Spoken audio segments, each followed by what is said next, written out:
Welcome to Sew Very Easy. My name is Laura, and it is nice if we are able to label the things that we make. Regardless what the hobby is, it's nice that we have those labels to add on. Sometimes by the time we get to the end of the project, we just want to get it done. So the labels sometimes we might forget about.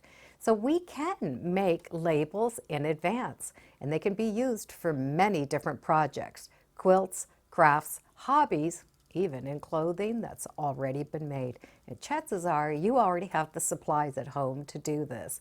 The only thing that you are really going to need is a sewing machine that has a built-in alphabet, so it can do those words for us. Some of the things that I like to use is gross grain ribbon. You can get that in a cotton, and you can even use a used one because we can do all of that embroidery on the other side. You can use regular ribbon. I even like to use double folded bias tape. I open it up and press it. So I have two seams pointing inside, and I have a clean finish on that side. And of course, scraps of fabric. I like to use that lengthwise piece of fabric. It's nice and strong, so it doesn't stretch as much as the width of the fabric. And if I'm going to cut my own, I do like to cut it about 1.5 inches. I did cut my strip of fabric at 1.5 inches, and I'm going to fold it and give that a press. All of these I will need to draw a 1/4 inch line. That 1/4 inch line is going to give me a stitching line to keep my stitches straight, and also that makes sure that my writing is not going to be in my seam allowance. If it's thick, you can always do more than a 1/4 inch. We can use a water-soluble marker or even a fading marker and draw that line. I will be drawing that line on all of my ribbons. After all those pieces are done, I'm going to stick them all on a stabilizer. Now, I prefer to use a stabilizer that can wash away and is sticky. So I have the sticky that's going to stick all of these edges down, but at the same time will wash away when I'm done.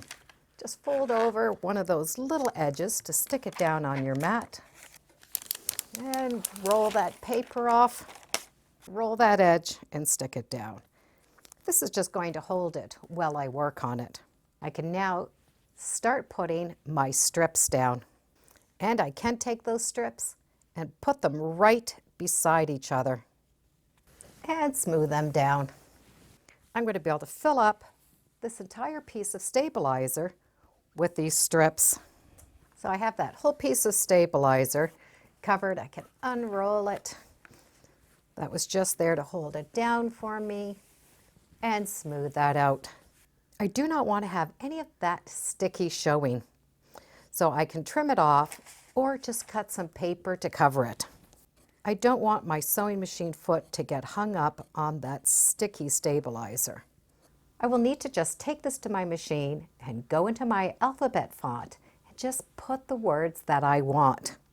And then I'm going to be able to embroider row after row. I'm using an open toe foot for my Bernina. It is a 20C, but yours might be a little bit different. This open toe foot is going to give me two options. This edge, I can follow along the edge of that opened up double fold bias tape.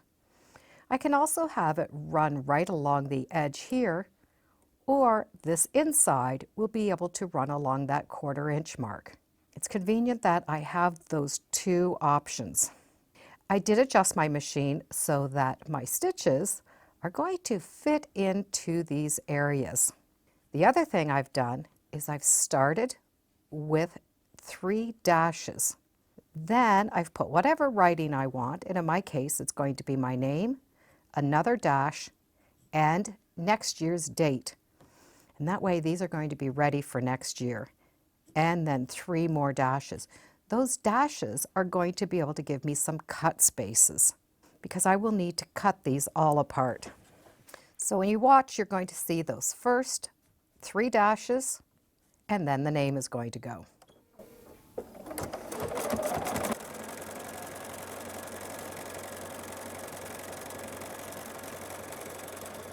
So this edge is following my 1/4 inch mark. And I'm just going to be able to let it run continuous through this entire strip.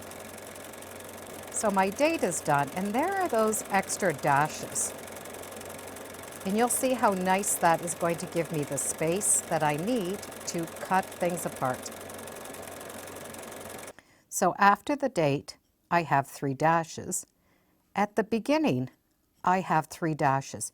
So this is giving me a lot of area to trim. So I'm going to have it in between all of my names or whatever I'm writing.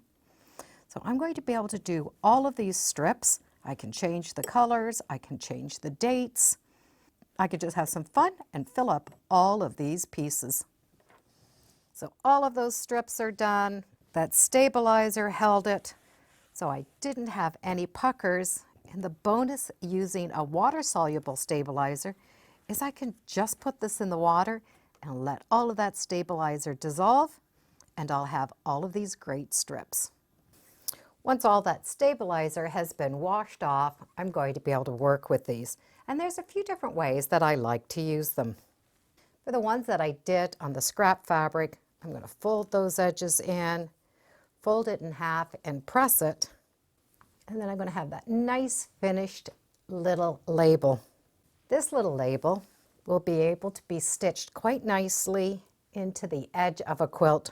You can just stitch that on using a scant 1/4 inch. And when the binding comes over, it's going to cover those raw edges. For the long pieces, you can cut these corners off square and then fold it down so that the raw edges match up, and that also will be able to be stitched right inside of this little edge. So as you're stitching around, you're going to stitch this down, and then as you're stitching your binding on, you're going to be able to go around and close off that edge. So you can go as long as you want on the side of these quilts. You can also put them on the corners of the quilts. And this is probably the one that I do the most. I just want those angles to match my quilt angles. Same thing, I'm going to stitch that down there, stitch it there, and then as I'm turning the binding over, I'm just going to be able to finish stitching this off. And it's going to have a nice finish. Now, if you don't want to stitch the edges, this will still work great. What it does is it gives you a little area to hang up with. If I have a really long one, I would be more apt to put that one over in the side. I like the short ones right there in that corner. So I could just trim off on that same angle. I do like to trim the threads in between, have them all pressed and ready to go. So I have those that were on the fabric, those that I have folded over, some that I'm going to stitch into the corners, the ones that were done on that bias tape. I can fold that little corner in, and I'm going to be able to stitch it anywhere that I want it. As a matter of fact, it could go on the front of a quilt. It can go in the back of a shirt, and if you don't stitch this area down, you're going to be able to use that as a loop. You can fold them in half and stitch them on. There's a lot of different ways you can stitch on all of these little pieces. And I like using that leftovers that I get in. So I collect these and then I get them all done at the same time. And those are all done and ready for me for the year.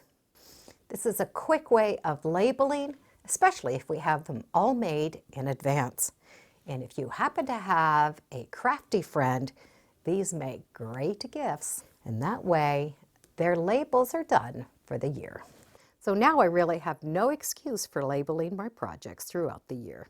Thank you for joining me today on Sew Very Easy. Feel free to subscribe. I'm on Facebook, Instagram, and I do have a newsletter. It's all free under Sew Very Easy. Thanks again, and be sure to make every day a Sewtacular day. Bye for now.